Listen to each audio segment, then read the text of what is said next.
Meu nome é Vanderlan Milanês Júnior, eu sou especialista em Direito Médico e Bioética, como trabalho muito com as clínicas de reprodução humana, na parte legal, fazendo os contratos, termos de consentimento, as declarações.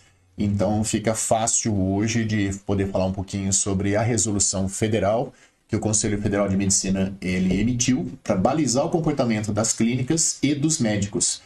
Então, houveram alguns problemas em estado de São Paulo sobre falsificação de documento, uma série de problemas que houveram e que o próprio Conselho Regional em São Paulo resolveu editar mais duas resoluções.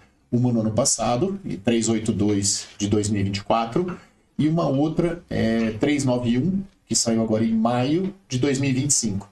Todas visando a segurança e a validade dos documentos que se apresentam.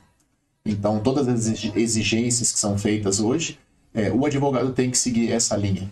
Eu sempre peço que as pessoas, além da parte jurídica, eles consultem também um advogado, porque dentro das resoluções sempre você vai ter características biopsicossociais. Você tem que apresentar essas características psico. Sob qualquer pretexto dentro da clínica, eu sempre indico que as pessoas utilizem uma experiência de uma psicóloga da área. Então, a paciente vai usar o sêmen, aliás, vai usar o óvulo de uma irmã porque ela tem um problema que ela não pode usar o óvulo dela ou não tem. Então, ouçam essas duas pessoas, as duas estão lúcidas, estão sabendo o que estão fazendo. Então, é mais tranquilo de você seguir com o procedimento sem que isso no futuro alguém possa perguntar: você não tinha uma outra atividade que você poderia fazer que a pessoa não restasse esse resultado negativo no final? Essa é a pergunta básica que até um juiz um dia possa fazer. Então, os documentos têm que estar corretos. A maioria dos documentos são encaminhamentos que você faz em relação à reprodução humana no uso de útero de substituição. Geralmente um casal, ou produção independente masculina, ou um casal homoafetivo masculino, todo o procedimento, todos eles são iguais. Só vai mudar se a pessoa é parente da quarta grau ou se não é. Eu sempre tomo muito cuidado na apresentação desses documentos. Eles são todos autenticados. Então, quando você faz a qualificação, nome da pessoa, nacionalidade, estado civil, profissão, RG, CPF, endereço com e-mail, endereço completo com CEP, e-mail e telefone. Todas essas características agora, atual, segundo essas resoluções do CREMESP, elas são exigidas. Principalmente a prova e que a pessoa que vai gestar tem uma amizade tão grande. Se for parente, óbvio, até quarto grau, não vai precisar nem esse pedido de autorização no CREMESP.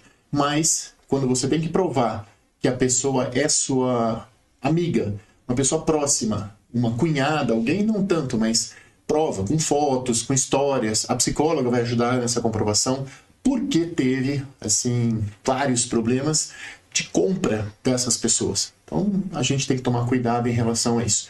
Outro ponto é assim, toda a documentação que você for fazer em relação, antigamente se fazia na clínica, destino de material genético, faça por instrumento público. Por que isso? Teve um julgado no Superior Tribunal de Justiça em Brasília, onde houve uma briga.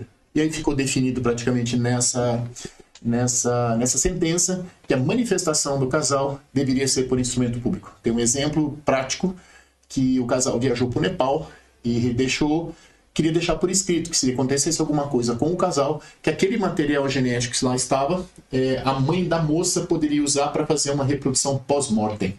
Então eu recomendei, falei, faça por instrumento público. Foram no cartório, fizeram a declaração, deixaram no prontuário da paciente. Obviamente não aconteceu nada, mas era uma prevenção se precisasse usar aquele material que estava congelado, se os dois tivessem falecido. Fizeram a escalada e tal, voltaram, não aconteceu nada.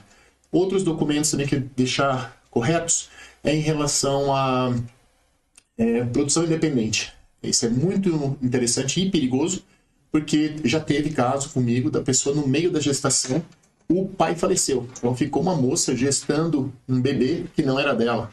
Então tem toda essa documentação, está correta. Você tem toda essa documentação que você pode apresentar num cartório de registro, onde você faz esse registro pós-mortem. Isso existe. E automaticamente, geralmente, as pessoas já fazem uma outra ação, onde nomeiam algum parente próximo para que seja o tutor daquela criança. Outros casos que podem acontecer em relação às pessoas que não têm documentação completa. Não pode esquecer que as pessoas que estão fora do Brasil, elas podem participar? Pode, mas uma pessoa do circuito todo, deste caso, tem que ser brasileiro. Não dá mais para fazer, é da resolução que você não pode mais trazer só as pessoas de fora do Brasil, simplesmente fazer isso. Eles estão muito criteriosos, que tiveram muitos problemas, tem sindicâncias andando, pela retidão, pela correção dos documentos. Então, assim, não adianta as pessoas acharem que é igual um fórum, chega lá, pedir informação, não fala com ciclano, não existe. Está extremamente exigente e muito correto essas ideias. Então, assim, a princípio era essa informação que eu queria dar das mudanças que houveram em relação ao CREMESP. Obrigado.